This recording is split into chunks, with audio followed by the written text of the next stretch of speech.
হাওরের জেলা সুনামগঞ্জ। বিস্তীর্ণ এই অঞ্চলে বৃষ্টি মানেই যেন মৃত্যু ঝুঁকি। আকাশে মেঘ জমলেই আতঙ্কে থাকেন এখানকার মানুষ। প্রতিবছর মার্চ থেকে আগস্ট মাস পর্যন্ত বৈরী আবহাওয়ায় বজ্রপাত ঘটে সবচেয়ে বেশি। বিশেষ করে বোরো ধান কাটার মৌসুমে হাজারো কৃষক যখন হাওরে কাজ করেন তখনই বাড়ে প্রাণহানির শঙ্কা।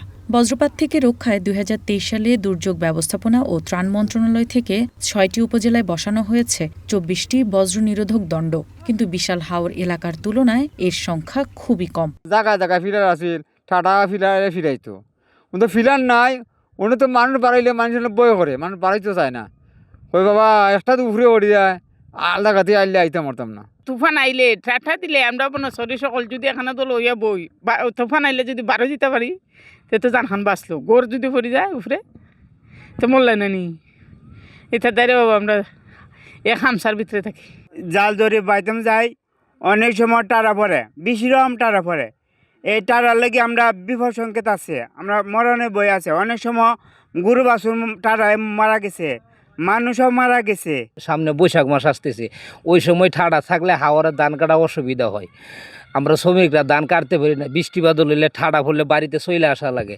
ওই জন্য যদি সরকারে কোনো ঠাডার কোনো পদক্ষেপ নিত বা কোনো জিনিস করতো তাহলে আমাদের খুবই উপকারী হইতো আর কি। জেলা প্রশাসন বলছে আরও বজ্র নিরোধক স্থাপনে মন্ত্রণালয়ে প্রস্তাব পাঠানো হয়েছে।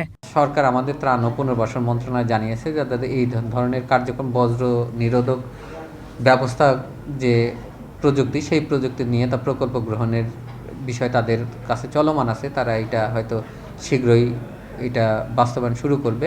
আর্লি ওয়ার্নিং সিস্টেমের আওতায় আমাদের মেটেরিওলজি, আবহাওয়া অধিদপ্তর এবং মোবাইল অপারেটরদের মাধ্যমে বজ্রপাত ঘটার পূর্বেই লোকজনকে সতর্ক করে দেওয়ার জন্য একটা সিস্টেম বাস্তবায়ন করতে যাচ্ছে। এই সিস্টেমটা বাস্তবায়িত হলে আমরা বজ্রপাতের ঘটনার পূর্বেই জানতে পারবো এবং ওই অনুযায়ী ইউনোরা স্থানীয় জনপ্রতিনিধিদের সমন্বয়ে কৃষকদের সতর্ককরণ করা সম্ভব হবে এবং কৃষকরা যদি সতর্ককরণমূলক ব্যবস্থা নেয় এই আর্লি ওয়ার্নিং সিস্টেমের সতর্ক সংকেত পেয়ে, তাহলে পরে এই মৃতের হার কমিয়ে আনা যাবে।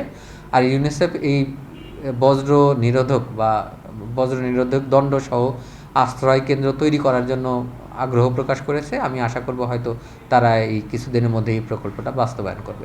বিশেষজ্ঞরা বলছেন শুধু বজ্র নিরোধকে বিশাল হাওর অঞ্চলকে নিরাপদ করা সম্ভব নয়। প্রয়োজন আগাম সতর্কতা ও কৃষকের জন্য নিরাপদ আশ্রয় কেন্দ্র। One national desk.